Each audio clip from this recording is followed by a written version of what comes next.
Why do men ghost? Why are men like this? Yeah, I think what women have is guys that they use. Okay.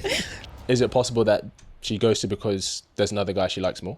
Yeah, that's what I mean. She was using him for entertainment, while the guy she likes more either wasn't where she wanted him to be, Like, or how much do women think about that? being judged by other women. Yeah.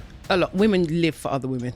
Like, a lot of the disgrace that women go through in terms of keeping a man, holding on, is because of how other women will view them. And this is how a lot of women lose their men. It's very negligent as a woman, especially if your man has a high sex drive, to keep him in a situation where he's trapped. Now, you don't want a crackhead, who, like, let's say you're sick and he's like, but I want, you know what I mean? Yo guys, welcome back to another episode on this channel. I'm sitting in this spot, which means I've got a great conversation lined up for you today. You know, on this channel, we like to talk about all things dating and seeing what we can do to attract the kind of person we want. So without further ado, please welcome Bets to the show. Bets, welcome. Hi. How are we? Very good. You How good? Are you? Yeah. Can we just appreciate her hat right now? We're loving this. Ready for the cold, ready for the chill. She came prepared. Ready for some sauce as well. Oh, we always love the sauce. That's what we're here for. So I want to jump right in. So first, tell us your age or age range, asking a lady her age. Yeah. And one thing a guy should know about you if he wants to take you on a date. So my age range is 25 to 45. She knows. Because we don't be giving out all our secrets. That's it. One thing a guy needs to know about me, you have to have good conversation. Good conversation. Like, don't be boring. You can't lead with your money. I don't care. Interesting. Would a guy being kind of rich and wealthy, would that be boring? No. I ain't saying she a gold digger. Okay. We like men with money. You just can't lead with your money. You have to have a personality. Okay, of course. What does it look like when a guy leads with his money? Just talking about where he can take you, what he can do. Not really. I think guys who tend to lead with their money don't offer you time. So it's a very text-based relationship. It's a very text-based conversation. Right. It's more of a come and meet me on a last minute, whereas you have to invest time. You need to call me. I need to speak to you regularly. And that's how you can kind of get to the point of taking me out on a date, because I don't meet and go straight on a date either. Yeah, I hear that. That makes sense. Have you noticed in that sense there ever been a correlation between maybe a guy's financial success to how much free time he actually has? So I think guys make time for whatever they want to make time for. So good point. If a guy likes you, he can be super busy. He will call you when he's driving to his next meeting. He will call you when he's got the 15 minutes in between. I think a guy can never be too busy to call you. Like Barack Obama has a Michelle Obama. True. There's time. So it's just getting a guy who's willing to invest his spare time into you. Very, very true. How do you get a guy to that point? Because obviously if a guy doesn't know you, then he doesn't know how much he wants to invest in you, right? Because, and maybe I'm just biased, but I think I've had experience with women before. They're like, oh, but you should really like me. I'm like, I met you once. Yeah. Like, I don't really know you that well. Like, yeah, you're attractive, but then that doesn't mean I'm going to give all the time I have, because we're still building something here. Yeah. So how do you get to the point where, I don't know, a guy who is really successful, maybe has limited time, to the point where he does know you well enough that he's like, I'm going to give it? I think it's two things. So first of all, not every guy is going to like you.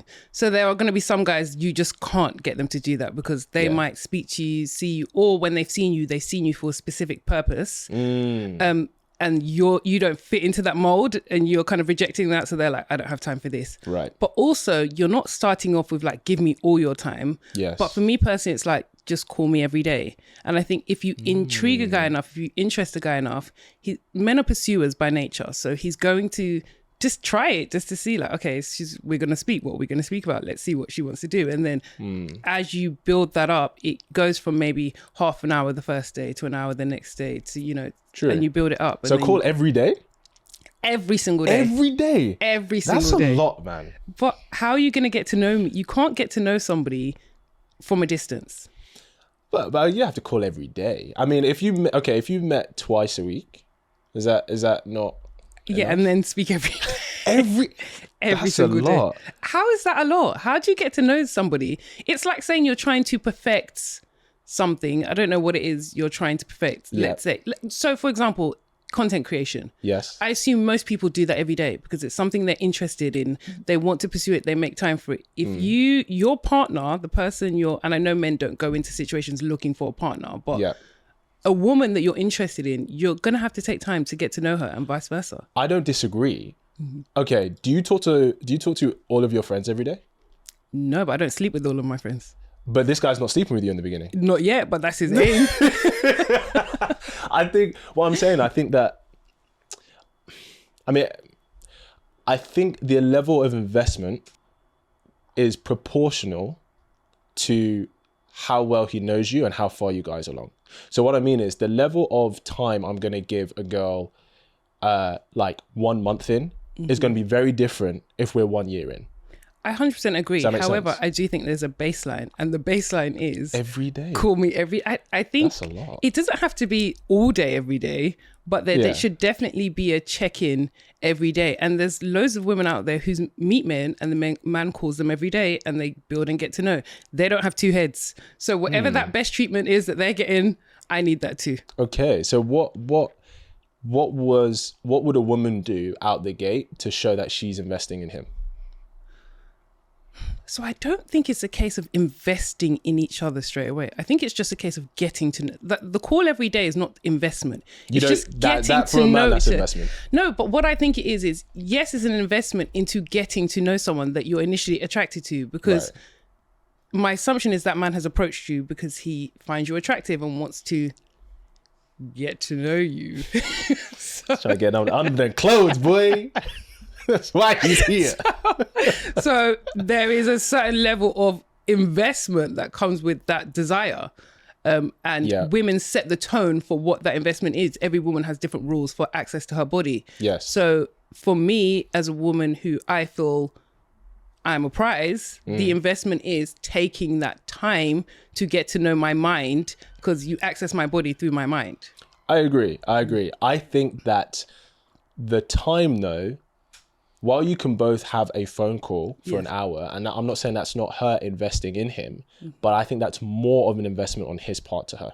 But why? That then operates on the mentality that his time is more important than her time. Not that his time is more important, but that time is more of a requirement for her than it is for him. So it is like you said, like you're like, for me as a woman, because I'm the prize, I want to talk to you every day. Yeah. I don't know. I'm not saying everyone out there, but I don't know any guys that are like, if she likes me and if we're not having a call every day, then she doesn't like me. I tend to hear the time requirement be more from the woman's side. And I understand why, but that's why I'm saying you having an hour's phone call is a different level of investment for him than it is for you. That's why, like, when you guys have sex, it's a different level of investment for the woman than it is to the man. Even though, because what's that rap song? I'm gonna butcher it. There's a rap song where he goes, it's an old classic. He goes, excuse my phrase, but he goes, yeah, I'm getting pussy, but you're getting dick. Do you know what I mean? Have you ever heard that? No. What rap song? I need to remember who it is. But it's not the same. Even though you're both exchanging and like sexually or time, the level of investment is different based on what each man and woman desires. Yeah. Does that make sense? No. I get what you're saying. And I think it's just a case of, for example, you are going into work because at the end you're expecting a paycheck.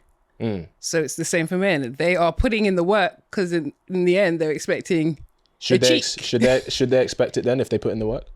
Yeah, I think if you're doing the right things and you're working towards something and you're following the rules of engagement that's been set in place, yes, you should expect ultimately to get what you're after because you're kind of operating on a joint agreement.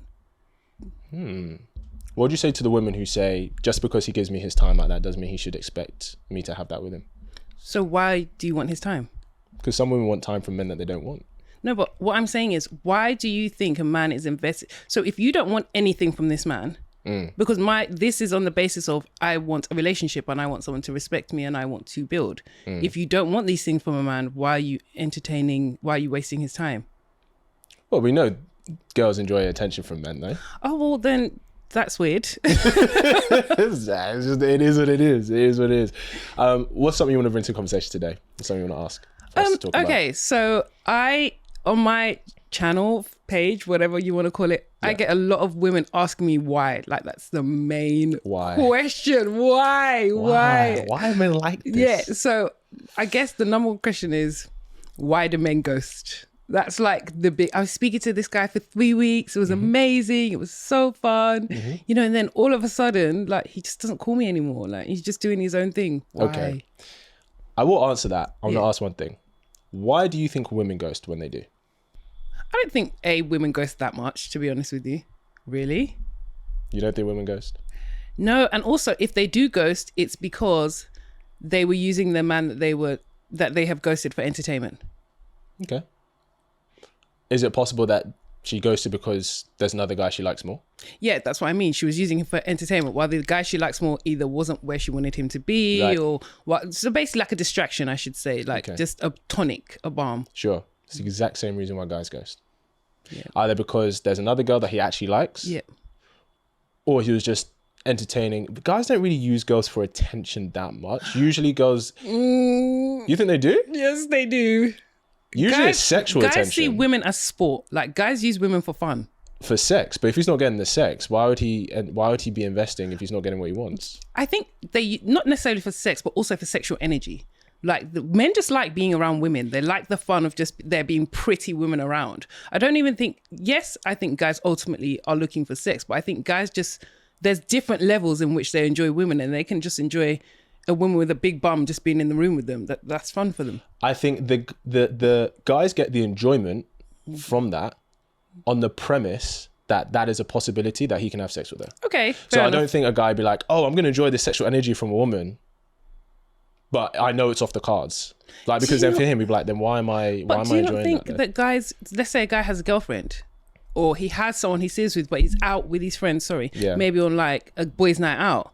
He might go into that with the mindset of, I'm not going to sleep with anyone because obviously I have a real situation at home. But while I'm out because we all know when men are together, they're just fun and dumb. Like, it's going to be fun and dumb.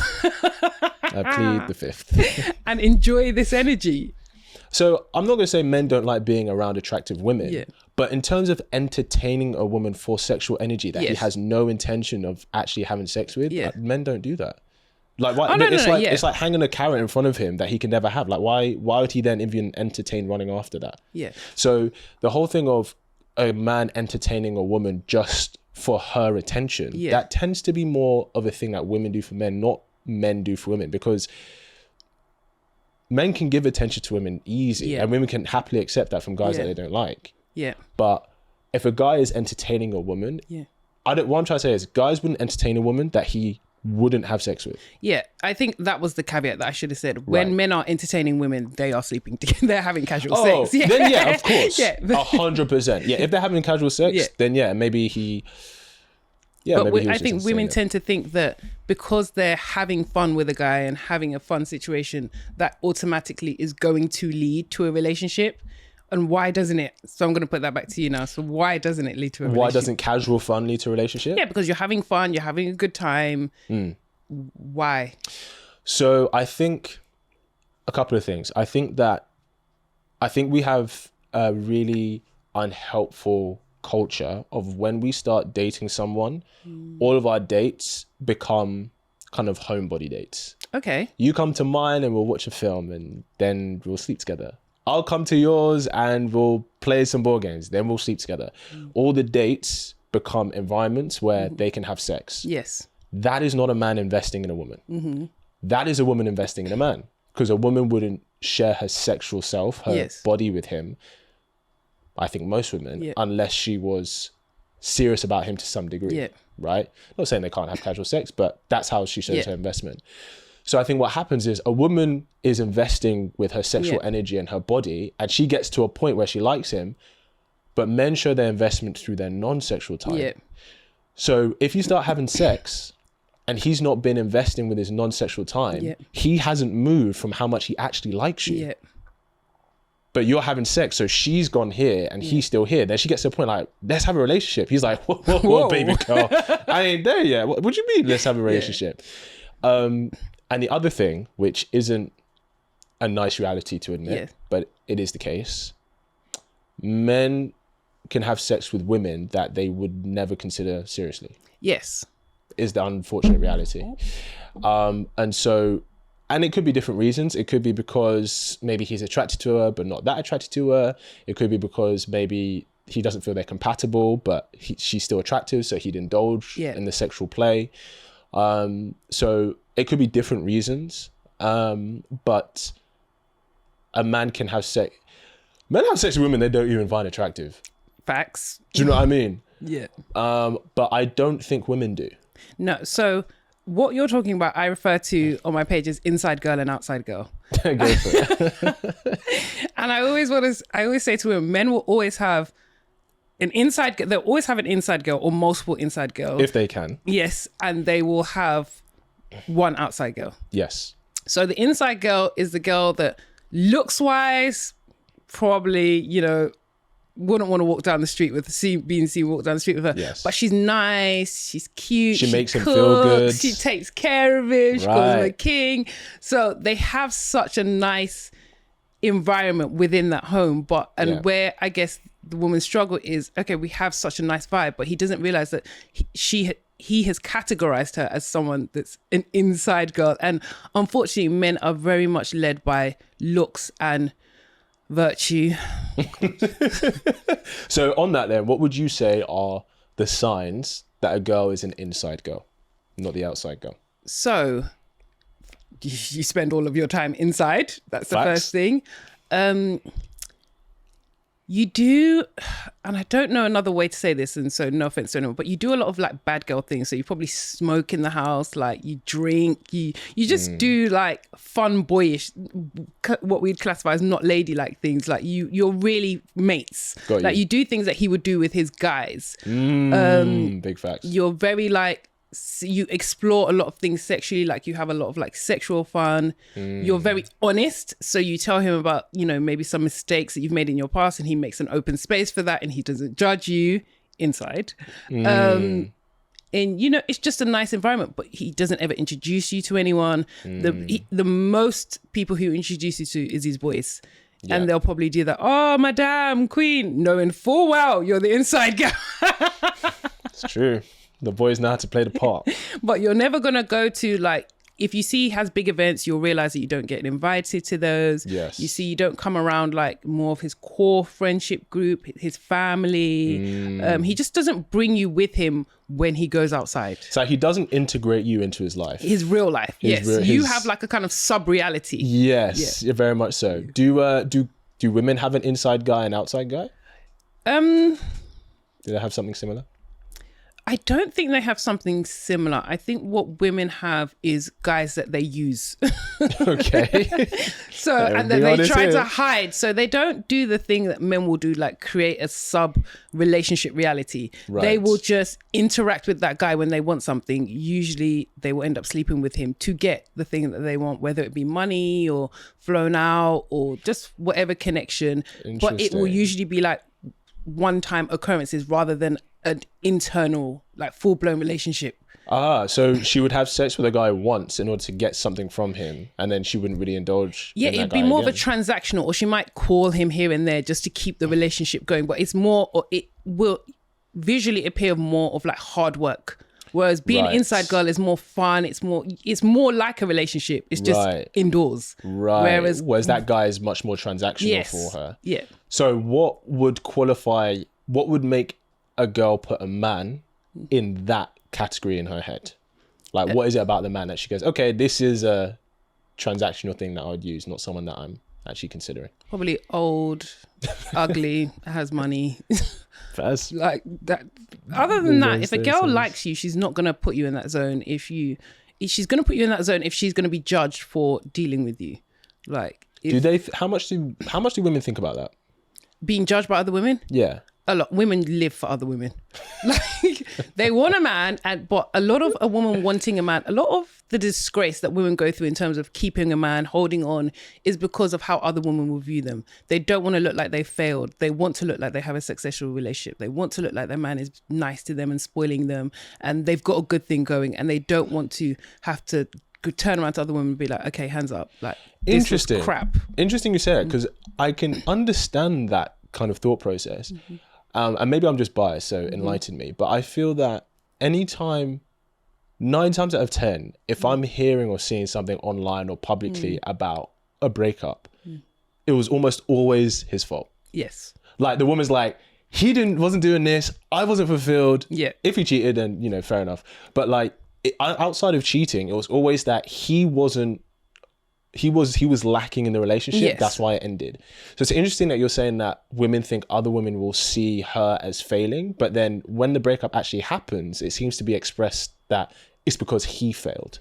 Did you see what I'm saying? Yeah, but I think that's to kind of, you kind of have to do that because you're not going to be like, I was trash. And also, it's the truth. But also, women know full well and good that the man that you're calling trash, another woman's still going to want him. So you're still trying to do damage control and be like, he was this, he was this, he was that. Another one's still going to come and scoop him up the same way. So it's kind of damage control for your self-esteem to be like, I left because of this, when a lot of times, a lot of breakups, the man has forced the end of the relationship to the point where the woman has to be the one to physically initiate the breakup, but the man has been broken up with her a long time ago. See, I think it's the opposite. Oh, do you? I think women break up with men in their heads months before they initiate. Oh, no, I agree with that. So sorry, let me clarify. I think a woman will not be happy in a relationship and in her mind know the relationship is over. But for some reason, I think women are just built to go through hardship. You know, we carry babies. If we can carry a baby, we bleed once a month. Sorry to be explicit. Like, we're built for just not the nicest of things. So we're able to endure for longer. I think men are cowards. So if they want to break up with a woman, they won't break up with her, but they will stop coming home. They will come home late. They will just do things that are very antagonizing, very upsetting. So the woman knows that her place has been completely dropped. And then it's like, if you want to live with this baseline respect, that's up to you. But a lot of women eventually will be like, okay, this makes no sense. That's why a man can have a baby on a woman and she stays. That's why a man can cheat. A lot of times you hear people cheating. It's not the one and done. This maybe like the 4th time. Yeah. And she's finally had enough. Like, so it's interesting because if a man is intentionally doing something to antagonize her in a relationship, that sounds like it's quite a toxic relationship. Yes. But if a man is withdrawing himself from the relationship, so like you said, him not coming home, spending more time at work or with his friends, maybe they don't go out as much. And I'm not saying that's okay. It depends on the relationship. But I think sometimes what some women can underestimate is that, because there are a lot of relationships where a woman is actually dictating the frame of the relationship, and that happens more so now. I don't think I agree with that. I think that happens more so now. I think that's when you've gotten a man to fall in love with you, and I think men take a lot longer than women think to fall in love. So yes, so I think once that man is in love, I definitely think the woman has the power. I think before that man falls in love, the man has the power. Okay, the reason I say that is because on average, if a guy wants to go out with his guy friends and a girl wants to go out with his girlfriends, who's asking who for permission? I think the guy's asking the woman. That's my point. Yeah. She's dictating the frame of the relationship. No, however, the caveat there is that the guy probably wants to go out with his friend much more than she wants to go out with her friends. So he has to ask because he's been doing it consistently and he's taking the mick now. So he's like, oh. Well, yeah, because I think a lot of it is the masculine seeks freedom. Yes, very much. And when a guy gets into a relationship, that's why guys say to their boys like, oh, you're getting cuffed. Yeah. Right? You're getting your freedom restricted. I see it there. Yeah. You're getting your freedom restricted. And so that's why I think, at least it seems like she dictates a lot of the frame of the relationship. Yeah. And I think in cases when that can happen, what can happen is that a man he withdraws part of himself. I'm not saying this is okay. But in order to survive in the relationship, in this new paradigm that they have now become, he withdraws elements of him that he feels either would be unaccepted or unappreciated. So then she gets this lesser version of him. So like, for example, if it's like, excuse me, if it's like, for example, let's say in the beginning, a guy would like take you out twice a week. Yes. But then sometimes he would go to his boys on the weekend. Do you know what I mean? And because you were just dating, there was no expectation on your part for him to like, oh, if he's with his friends this weekend, that's cool. A year down the line, he's going to his friends this weekend and you're like, but we have a weekend free. Why do you want to spend it with me? See, so that then goes back to my earlier point of you have to call every day. Because the thing about being in a relationship is that you have to learn to merge your lives and you have to slowly build into the fact of being connected with your partner. Because I think a challenge for men and why men struggle to get into relationships, like what you said about the handcuffs, is what a relationship does is take away a man's independence, like his full autonomy. Yes, it does. And men are people who want to operate under their own autonomy, do what they want when they feel they want to do it, you know, and not have to answer to anyone. However, that is not the reality of a successful relationship. To you. No, to any, you can't have two individual people with their own individual will and come together. It's never gonna, you have to sacrifice and you have to compromise. That's, if you ask anybody who's been in any kind of successful relationship, a key word they will say is communication and compromise. I agree. Like, you can't be exactly who you want to be and have someone else there, because at the end of the day, they're going to have some expectations of you as you're their partner. You're not a stranger on the street. So they're going to have some expectations of you and you're going to have some expectations of them. So you're both going to have to bend. So you can't be completely independent. And I think where we miss a lot of success in relationships is nobody's willing to bend. Okay. So I agree. In terms of being independent, what do women bend in terms of their independence to be in a relationship with a man? It depends what kind of relationship you're in, and it depends what you've kind of agreed, what are the parameters of what you will do in the relationship and what he will do in the relationship. And it looks different in a lot of relationships. Do you think women sacrifice their independence to be in a relationship? Again, it depends the type of, I don't think you need to sacrifice your independence, but so I'll just speak on my kind of relationship. So I'm a very I'm like a city girl, fun, but I'm also at home very traditional. So I sacrifice a lot of my time. Sorry. I'm very modern in one way and I'm traditional. I mean, I'm telling you, I will go out, have my fun, do everything, but at home. I ain't cooking for a man, but you better pay for me. I do. I cook. I clean. I think so. A lot of that is my time. Like, I could come home and sit down and rest, but now I have to meal prep.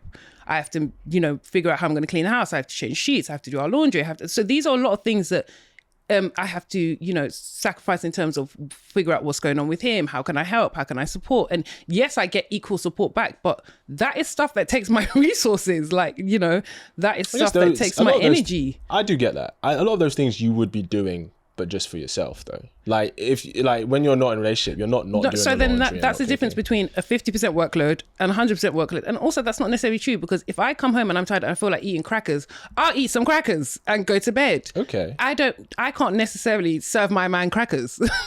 Sure. So is it fair to say that there are moments in being in a relationship where you will choose to do something maybe you don't want to do, but you do because it serves your relationship? 100%. And both sides, you have to. Yeah. And that's why I say, I'm not saying everybody cooks and cleans like I necessarily do, but within what you've decided, within the parameters of your relationship that is your responsibility and his responsibility, everybody has to sacrifice. If there's no sacrifice, why would I want to be with you? I hear that. Like, if you're just living your life for you, and I'm living for me and you. And this is why, this is something that we kind of talk about in my relationship. I'll do my best to make you happy and you do your best to make me happy. And if we're both doing that as much as we can constantly, then we should both be happy. I get that. Yeah. I agree. Okay, let me pose a scenario to you. Oh, goodness. You don't have to disclose anything, obviously. Okay. If your man has a much higher sexual drive than you, so let's say for him, his need is 4 times a week. Yeah.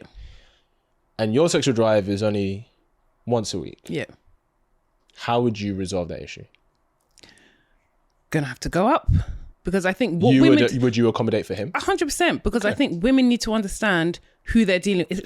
It's like going for a job and not reading the job description and then being confused. And this is how a lot of women lose their men. And not to say that this is right, but men are sexual creatures, and the one thing that men have always done since the beginning of time is hunt sex. It's not true. So it's very negligent as a woman, especially if your man has a high sex drive, to keep him in a situation where by the rules of the situation, he's trapped. So he can't go and sleep with anyone else. He only can sleep with you.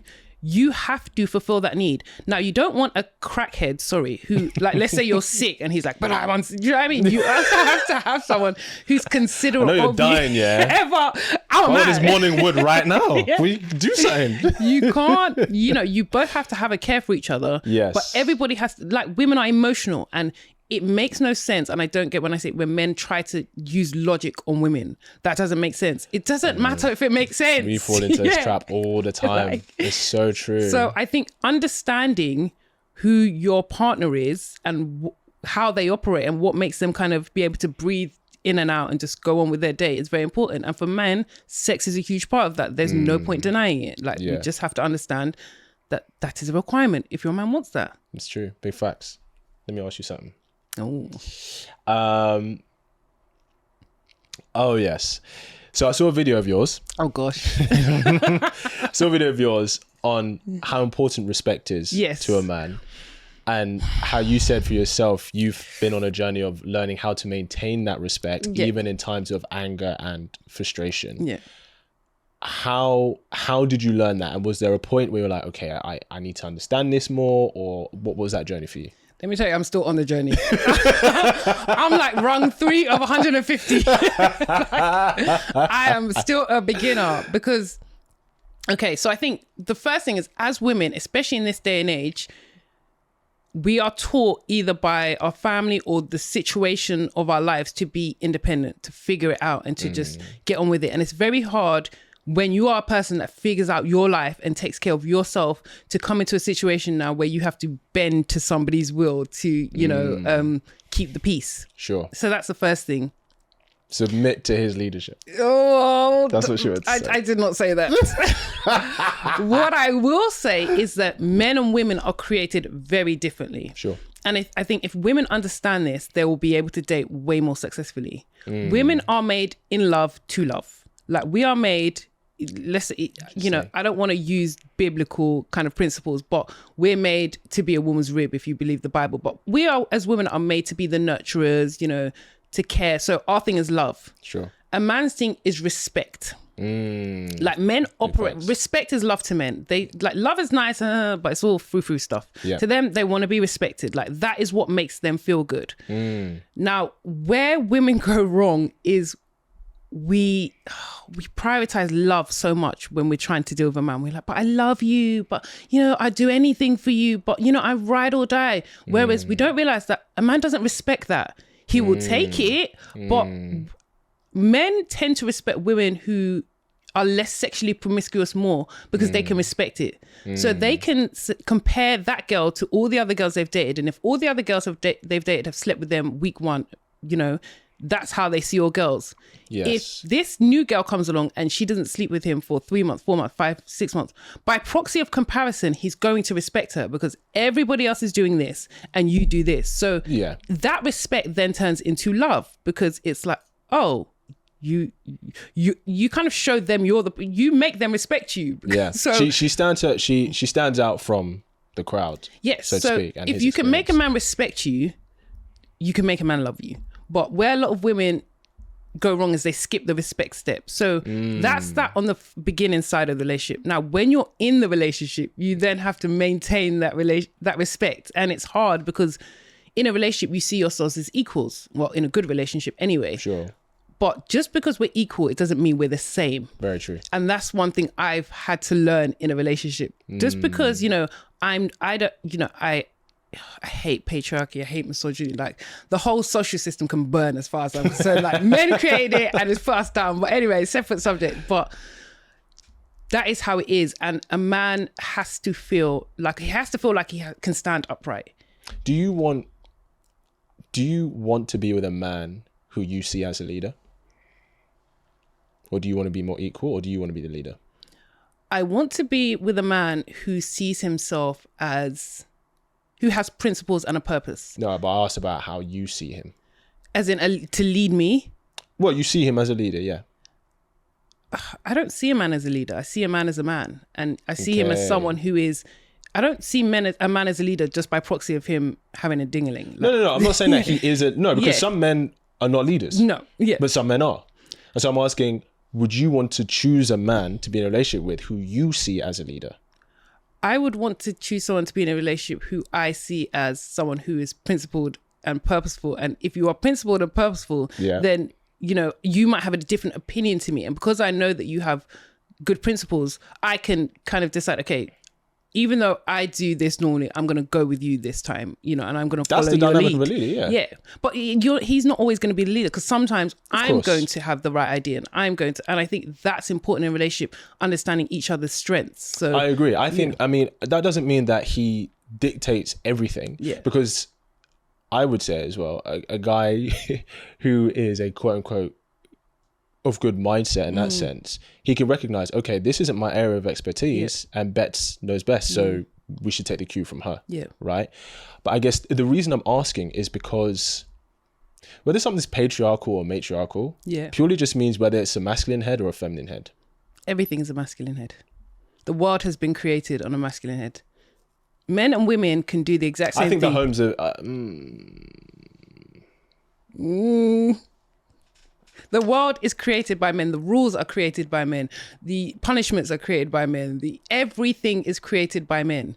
And as women, we just have to find our way to operate in this man-made society. So do you think women don't have zero influence and have had zero influence? No. So women have influence in the home. And so that's why we need to build homes. And then raising the generations. No, because a lot of times women will still get the blame for... So it's because they're the ones that have the influence in raising the generations. No, what I think is men, because men have made the rules, men are able to shirk their responsibilities and still blame the woman. So you'll get a situation where a man and a woman will create the baby, a man will leave, then you'll go on the internet and say, oh, men today are like this because of the way they were raised. What about the man that left? No, of course, I agree. A man shirking responsibility isn't wrong, but I don't think when a woman gets pregnant and has a baby with a man who she knows doesn't want to have a child, I don't think she gets blamed. I think he gets blamed. No. You think? So, you know, I mean, I don't know how often you hear deadbeat mums, but we hear deadbeat dads all the time. Mums are not deadbeat because they're there. The dads are deadbeat because they're not there. But I very seldomly see people go, oh, okay, it's a shame that unfortunately this has happened, but why did you choose to have a baby with a man who you know doesn't want a child? But instead, everyone's like, why didn't you step up? And I agree, as a man, he should step up. Why did the man choose to have a baby with her? Well, at the point of conception, the power's in her hands. How is the power in... Oh, because she didn't have an abortion. Well, because because ultimately, any woman who has a child, like in a relationship or single, she chose that. Yes. Right? Because she could choose to have the child or not. Right? Men don't have any say in that. Facts. Right? And I'm not saying they should, because it's a woman's body, right? But what I'm saying is that when you get a situation where an accidental pregnancy happens, he doesn't want the child, she wants it. And he's like, well, I'm dipping. I agree that's wrong, because just where I come from, if you have a child, you step up, you're the father, responsibility. But the focus of contention is always on him. It's never on her. Or I very rarely see it's on her.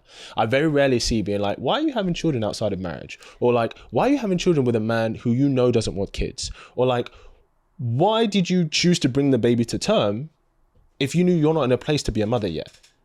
But so I think what you're doing is you're starting it from the place, and I get 100% get what you're saying, and I'm pro-choice. Everyone do whatever you want to do. But I think you're starting it from the point of conception. That's not where it starts. It starts from the point where the egg and the sperm meet. So that is conception. Well, okay, so now I'm getting my terms confused. Oh, okay. You mean from sex or? Well, I'm saying from sex. Yeah. So like, So if you don't want to have a baby with this woman, because you still have a part to play, and yes, she has the ultimate decision if the baby comes about. But if you don't want to have a baby with her, why are you, excuse my language, raw dogging her? Like, no, I agree. And so it takes two to tango. Yeah, so I think you can't start the story halfway through. Also, I think it kind of does a lot of things, that narrative, because one, this is a human being. You're basically saying to someone who's not already alive, why didn't you kill him? Like, that's a person. No, well, I'm guessing, I agree. It takes two to tango, right? And also, it's like saying getting a car loan and deciding you don't want the car anymore. And then it's like, well, you still have to pay it off. There are certain actions that come with responsibilities that you can never escape. And if you do decide to be a deadbeat and, don't look after your kid, and that's fine. If if you choose to do that, I'm never going to talk about what someone chooses to do with their life. However, why are we coming down on the woman who is actually, she's having her punishment. She's raising this child alone. Is it a punishment, no? Well, it is, because at the end of the day, yes, it's nice to have a kid and to build a legacy, but look at our parents, and I think it's not easy to raise a child. Like, I don't think anyone will say it's easy to raise, even if you have two parents. So she is doing what, she's carrying the burden of the consequence of her decision. Sure. So she's doing what she needs to do. And I almost feel like it's kicking someone when they're down to be like, but why? But why? Well, I think what I'm saying is, I'm not saying that it's okay for men to avoid responsibility. What I'm saying is, what we see in these scenarios, at least what I see in the mainstream, is the focus of contention is always on him. And the truth is, not all the time, but I think especially in this society, most of the times, if a woman has a child, it's because she wants to have the child. If she doesn't want to have the child, she doesn't have the child. So if she gets to a point where she actually has a full-grown baby, it's because she wanted that, because that's what she chose, right?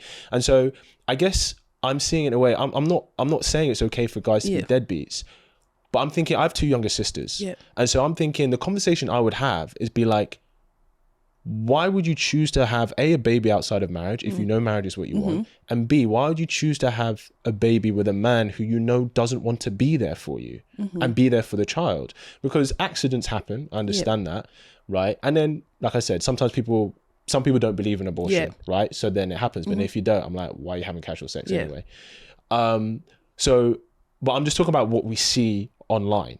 Do you know what I mean? And I think there's an element, it does take two. 100%. And I'm saying, if you have a child where only one parent's want it, that's both of the parents' fault. No, I 100% agree. No, but then I think what you also, not you personally, but what is also done with that narrative, because I do agree. However, this is still a child that doesn't have you have more than one person to answer to now. Whether or not you wanted that child, you still have a child. I agree. The child is in the world. The child is here. And the reality is, there are so many, we've seen it, people who have grown up without that parent, mother or father. Very and true. We see what detrimental effects it has. So I don't think it's good enough to, yes, the woman, made the decision, and right or wrong decision, it's her cross to carry, but she's carrying it. So, there's not much else she can do. Yeah. I think the missing piece of the puzzle is, excuse me, sir, that's your son. I agree. I agree. As much as you didn't want, yada. That's your son. That's your legacy, in fact. So here's my next question. Yeah. Do you think it should be legal for men to have a financial abortion? Ooh, what is a financial abortion? So in the eyes of the law, yes. And it's funny because based on principles, I would never condone this. Yeah. But if we're talking about equality, yes, technically this should be allowed. Yes. If a man has a child with a woman, whether he wants a child or not, by law, he is held responsible as the father of the child, and he is responsible for like the child support, taking care of the child in those sense. Yes. Financially, I guess I'm talking, right? And men have no choice in that. Yeah. But if women, even if a woman has the child, she can choose to give the child up for abortion. She can refute the motherly responsibilities in the eyes of the law. The man can't do that. Yeah. So that's what I'm asking you. Should men be able to have a financial abortion the way women can actually have an abortion?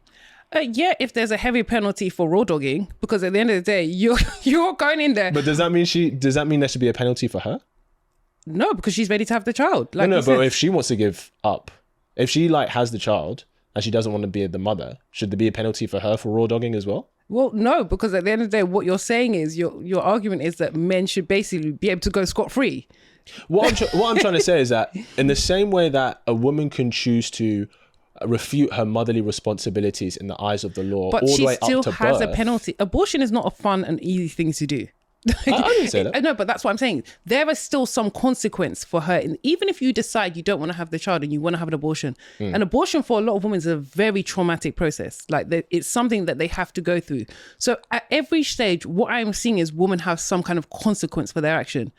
What I am not seeing is men having a consequence for their action. So it's almost like, how can men go even more scot-free? It's interesting because with power comes responsibility. Yes. And when it comes to bringing in the next generation, women have the power at all stages. You have the power who you have sex with, right? Because it is women who choose the men. Yep. You have the power of who you get pregnant by. Yes. Even when you're pregnant, you have the power to have the child or not. Even when you've had the child, you have the power to go, I want to be the mother or I don't. Yep. Men only have the power in who they have sex with. Nope, that's not true. Men have the power to raise their children, whether they wanted them or not, and contribute to a healthier society. When I say power, I mean they only have the freedom of choice of who they have sex with. Listen, without the sperm, ain't none of this getting started, baby. I know, I agree. That's the trigger. So men have the power to pull the trigger or don't pull the trigger. So you think men should be able to, you don't think men should have the same rights to refute the fatherly responsibilities in the eyes of the law the same women do? No, because they don't. I don't think it's a case of they shouldn't have the same rights. I think But they don't, is what I'm saying. Yeah, because that's because they don't carry a baby either. Like, there's pros and cons to each sexist, side. isn't it? Well, That's sexist. There's pros and cons to each side. Yeah, the woman has the power, like it's a fun thing. It's not even a fun thing for. It's like a traumatic experience. It's a very important thing. Yeah, but however, just the same way that a man who wants to have a baby, has to get a woman and she has to carry. Like, it's women have the burden, the physical burden, and a lot of times the financial burden. I think you mean the responsibility. No, the burden, carrying a baby is a burden. It can result in. You don't think women enjoy being pregnant? A lot of women do. I don't think you speak to a lot of women. Oh, okay. Well, people are friends. Like, I love being pregnant. Being pregnant is I think it's nice if you want a baby and your pregnancy is nice, but childbirth is like a leading killer of women. Today? Yes, it's a. In this country? Yeah, I wish I wish we were going to know. We were going to talk about it. How many women die in childbirth out of 100 in this country? Can someone get me the stats, especially on black women? Because it's a big number. It's a big thing. Like they talk about it now. I think it's going through a bill in House of Parliament that they need to look at the rate. Yeah, it's a very a lot of women die from childbirth. It's a big thing. Also, you get a lot of medical complications. It's like, I think they say having a baby is like breaking 100 bones or something. Like, damn. Yeah, it's not a fun process. You get I personally have said I'm not having kids because of that, because of what I've found out about. Like, it's not necessarily a fun process for a lot of people, and then you have the PTSD after and all. It's horrible. So I think women carry a lot of the consequence. My sister-in-law literally just had her first child. Congratulations. Thank you. My little niece, and it's interesting just the different experiences you're saying women have, and I think anytime. I don't think it happens often where a woman has a child that she doesn't want to have. I'm not saying it doesn't happen. No, yeah. But I think anytime I've seen, and this is very anecdotally, so yeah, maybe I don't know. But because most of the time when a woman chooses to have a child is because she wants to. Yeah. It's not saying there isn't pain involved. Of course there is, right? And of course childbirth brings.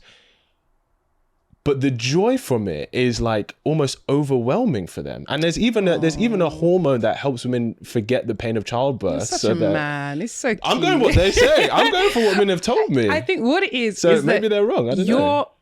I think what we do, and this is just a societal thing, is sure. We always show up. We never want to show the worst of our situation. We always show up with like the positives, because that's, how you're trained to be in society. So a lot of people, are sadder than they appear in real life. They're they're carrying more weight than they are. They're probably broker than they appear. Like there's a lot of things but you show up differently to what is actually in your mind, in your reality. And I think because you're a man, you're only going to get a woman's not going to start talking to you about her, PTSD and things like that. Maybe that's fair. That's a fair point. But motherhood is hard for a lot of women. Like, motherhood is a thing, and I think a lot of women don't realize what motherhood is like until they enter into it. And a lot of women, I think, if they had the choice to go back, they might think, this is not for me. Wow. And also, we're conditioned that you're supposed to grow up, be a wife, be a mother. And we hear that from such a young age that it's just what you think you're supposed to do, which is why I ended up getting married. And then when I got in there, I was like, whoa, what is this? And you don't realize, do I actually want this? Does this actually go with the kind of person I am? Am I in the space of my life? Have I done everything I want to do? And a lot of times I think women don't have enough understanding before they do these life-altering things. Because there's loads. The teenage pregnancy epidemic that we had, I think, a couple of years ago. Yes. How would you know? You just see other people doing it. You think, oh, I can do that. And the irony is that, well, most compared to our previous generations, we're actually having kids a lot later, and we're having less kids. Yes, I want to talk about marriage and your engagement and stuff. What it's hard because her lovely fiance is in the room. So she's like, be careful what I say. He knows me, it's fine. What would you say, what did you learn from your previous marriage, and what made you want to get married again if that marriage you were like, wow, that's really not for me? Yeah. So I'm trying to think which way to attack it. I'm going to do it the other way first. So I think the first thing to understand is marriage. If you look at marriage as the institution, it's already going downhill.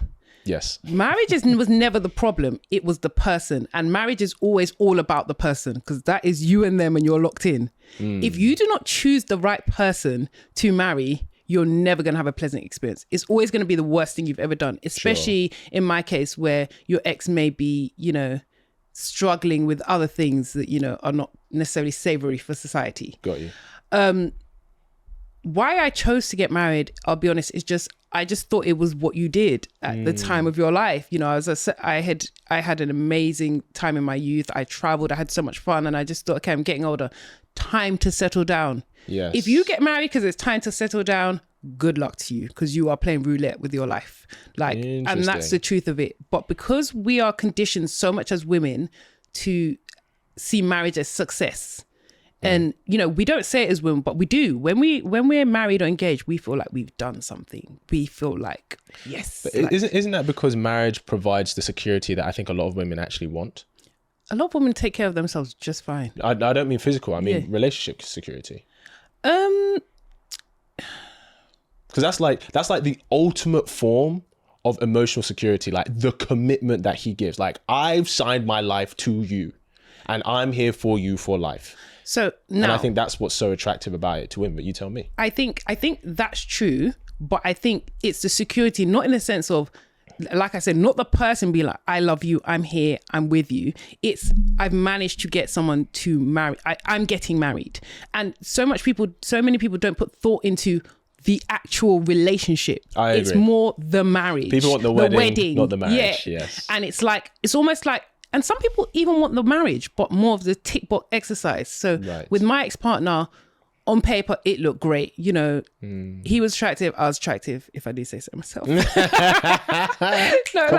We both had good jobs. We made good money. Well, no, we made great money. He came from a nice family. I came from everything on paper was tick, tick, tick, tick, tick. Yes. The reality is, a lot of women do that. They look at what is on paper. However, you don't build a relationship with that person. You don't build a real bond. If I was to talk about our relationship in dating, it was mediocre at best. It wasn't, an amazing relationship. He wasn't my best friend. We didn't, there were actually some quite horrible times with him, but you just kind of put it down to, relationships are tough, because that's what we hear all the time.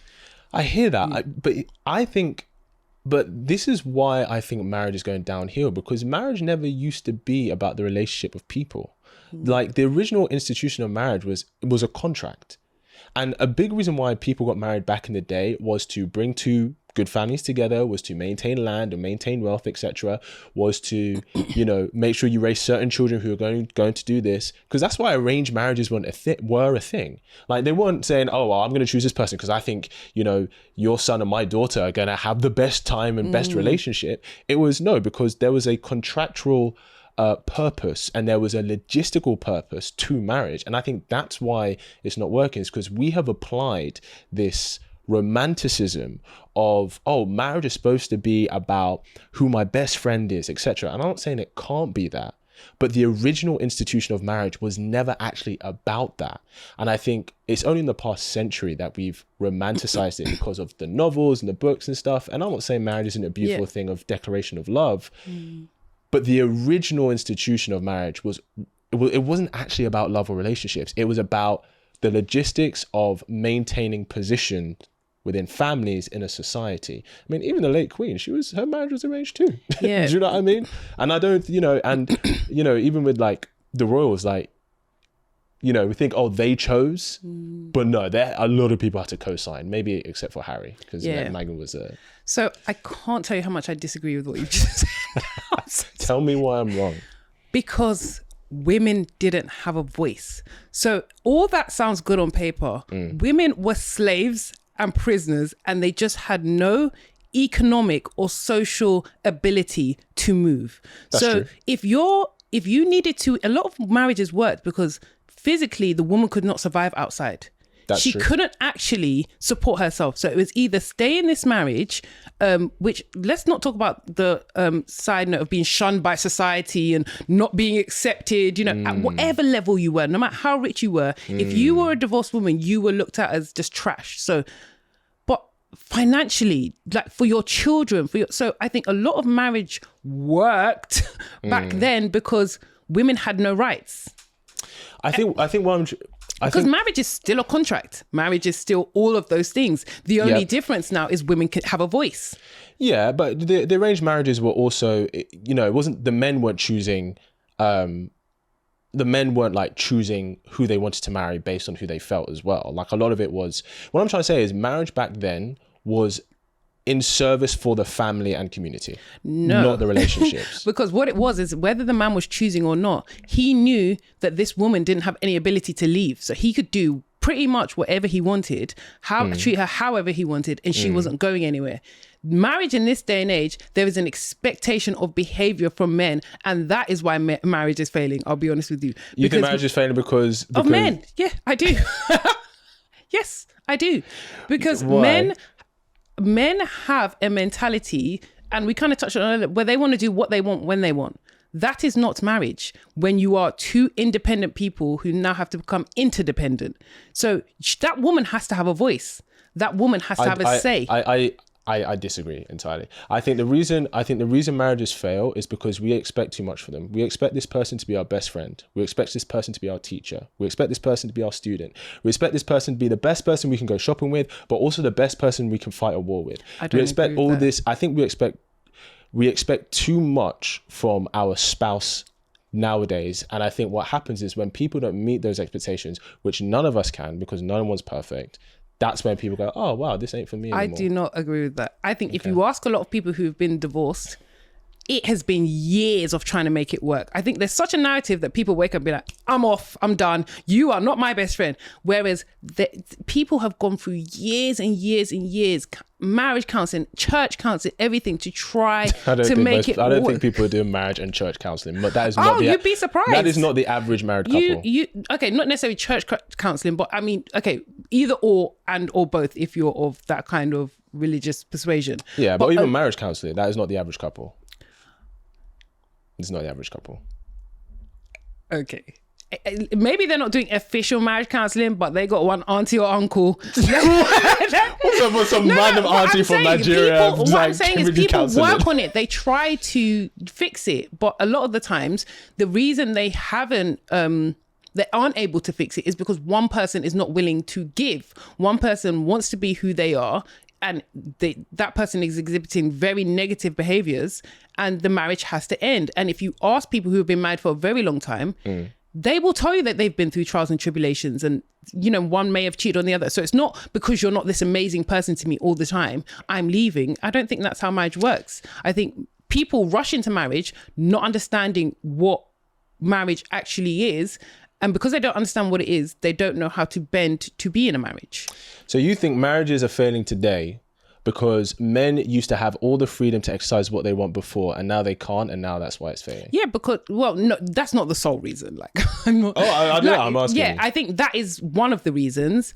I think another reason is, again, because there is a freedom of choice and movement, a lot of institutions who used to push marriage, and, you know, people got married. People now in the marriages are waking up, and more so women, because, you know, they now have the resources to move, and being like, this doesn't make sense. Why did you guys make me do this? Like, because women don't actually understand. To be married, and I'll tell you the truth, you have to be married to somebody that you like and who likes you. That's the truth. To stay with one person especially for a man, when there was bum everywhere, boobs everywhere, new women. Listen, there's nothing like men like more than sampling a new woman.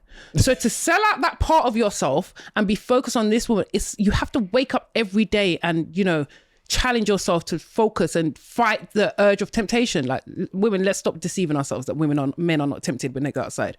So as a man, to be able to do that is a huge thing, and you have to have that mentality. Do you think it's harder to do that today?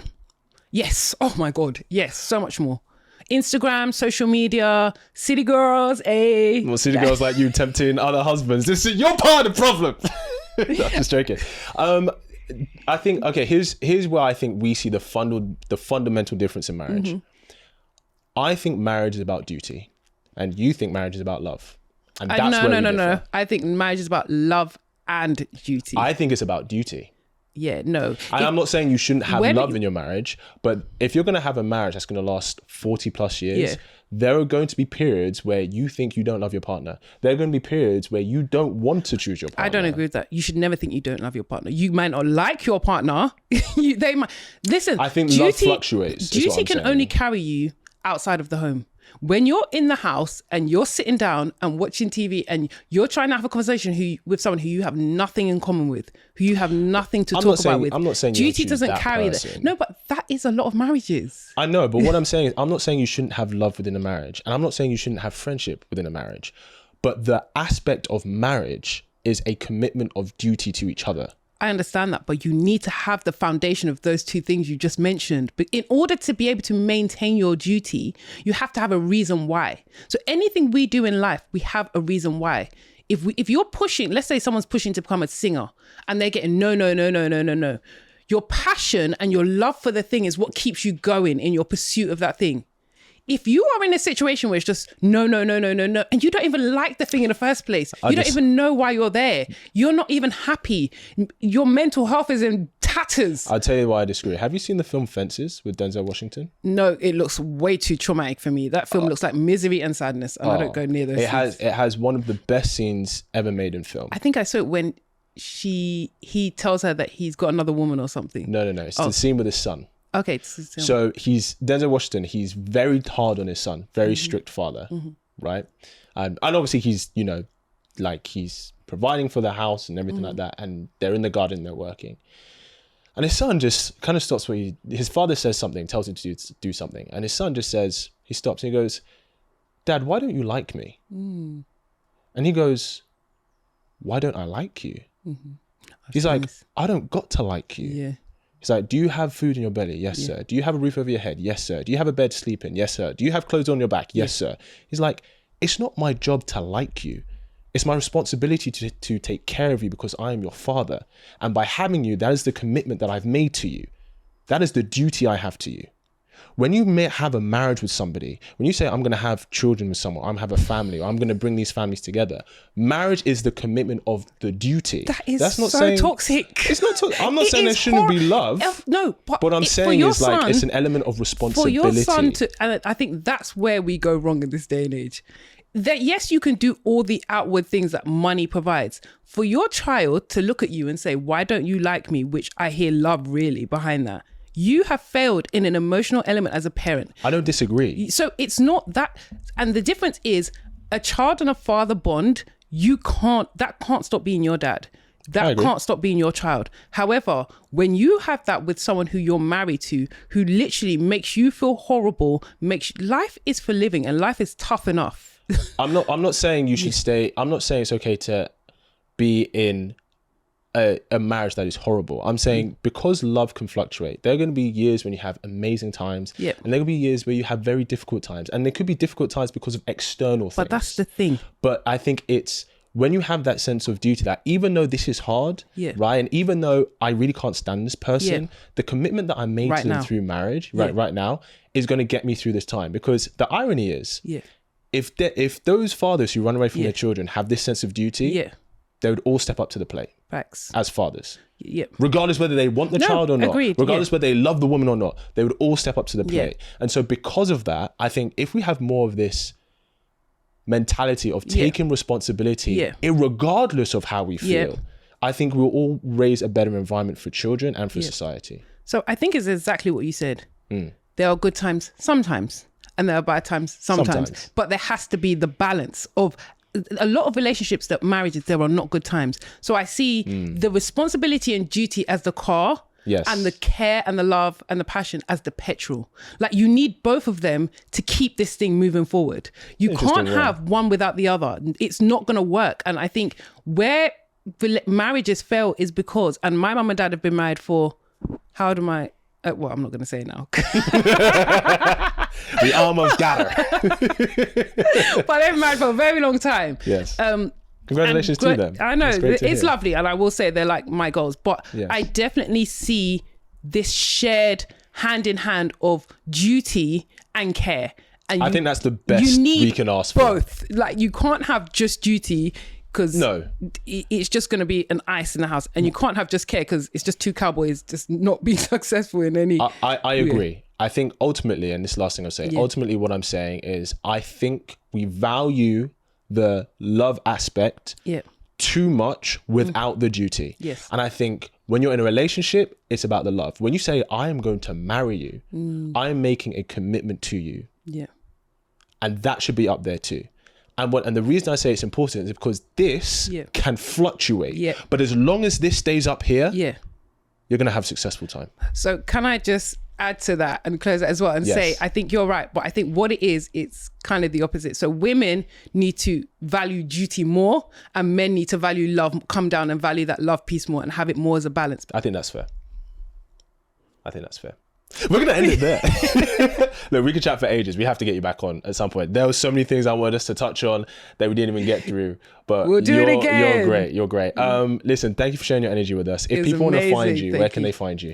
Oh, so it's my TikTok, with love. I don't know where I'm looking. With Love Bets. With Love Bets. Instagram, With Love Bets, but I don't really operate Instagram that much. But TikTok, I'll come and get told off. That's what I do on that page.